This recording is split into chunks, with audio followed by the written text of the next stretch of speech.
അടുക്കളയിലെ കിളികൂട് കണ്ടിട്ടുണ്ടോ നിങ്ങൾ എവിടെയെങ്കിലും? ഞാൻ എൻ്റെ ഉമ്മാൻ്റെ അനിയത്തിൻ്റെ വീട്ടിലേക്കുള്ള യാത്രയിലാട്ടോ. അവളൊന്ന് ചെല്ലാൻ പറഞ്ഞു ഉള്ള പോക്കാണ്. അത് വൃത്തിയിട്ടോ ഒന്ന് ചെല്ലുക. കുറേ ആയി പറയാൻ തുടങ്ങിയിട്ട് അപ്പോൾ ഒന്ന് എന്തായാലും ഒന്ന് പോയിട്ട് വരാമെന്ന് കരുതി പോരാ. ദേ ഹാളിലേക്ക് ദിവസപ്പോൾ ദേ വലിയൊരു സ്കെയിൽ അവളെ വീട് മൊത്തമായിട്ട് കാണുക. അപ്പോൾ ഞാൻ ക്യാമറ കാണിക്കാതെ നിങ്ങൾക്ക് ചുറ്റുഭാഗം എൻ്റെ ഫോണിൽ വീടെടുത്ത് കാണിച്ചു തരാമെന്ന് കരുതി ഇറങ്ങിയതാണേ. മൊത്തത്തിലൊന്നിതാ ഇറങ്ങി കാണിച്ചു തരാം കേട്ടോ.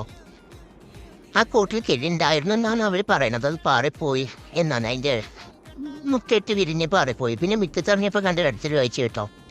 ചെറുസവേ നാരങ്ങ ഓറഞ്ച് മുതൽ വെള്ളം കളിക്കാൻ പറ്റിയ ടൈപ്പ് നാരങ്ങയാണേ. പണ്ടെൻ്റെ മോനെന്ന് വീയാൻ പോയൊരു കുളവുണ്ട് കേട്ടോ അവിടെ. അപ്പോൾ അതിലേക്ക് ഒന്ന് പോയി നോക്കിയപ്പോഴാണ് അവരുടെ മീൻ വളർത്തുന്നതിൽ. അപ്പോൾ അവരൊരു ദിവസത്തിനുള്ള മീനൊക്കെ അതിൽ തന്നെയാണ് കേട്ടോ. നട്ടായിട്ടും സിലോപ്പിയായിട്ടും 2-3 വിധം മീനുകൾ ഉണ്ട് എന്ന് പറഞ്ഞപ്പോഴാണ് അവളെ മോൻ പോയി തീറ്റ ഇട്ട് കൊടുത്തപ്പോഴാണ് മുകളിലോട്ട് വന്ന് ഫുഡ് എടുത്ത് പോകുന്നുണ്ട് കേട്ടോ.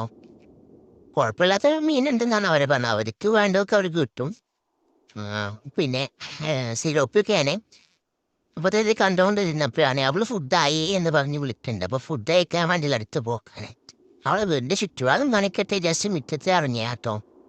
എങ്ങനെയുണ്ട് നിങ്ങളൊന്ന് അഭിപ്രായം പറയണേ. പിന്നെ സൈഡിലേക്ക് നോക്കിയപ്പോൾ കേട്ടോ ഒരു തെങ്ങ് കണ്ടത്. നല്ല മഞ്ഞ ചെറിയൊരു തെങ്ങ് കേട്ടോ.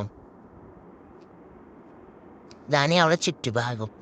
ഇവിടെ ഇടയ്ക്ക് മയിലൊക്കെ കാണാറുണ്ട്. അതിൻ്റെ ഒരുപാട് മുന്നേ വിരുന്നൊക്കെ പാർത്തിട്ടുണ്ട്.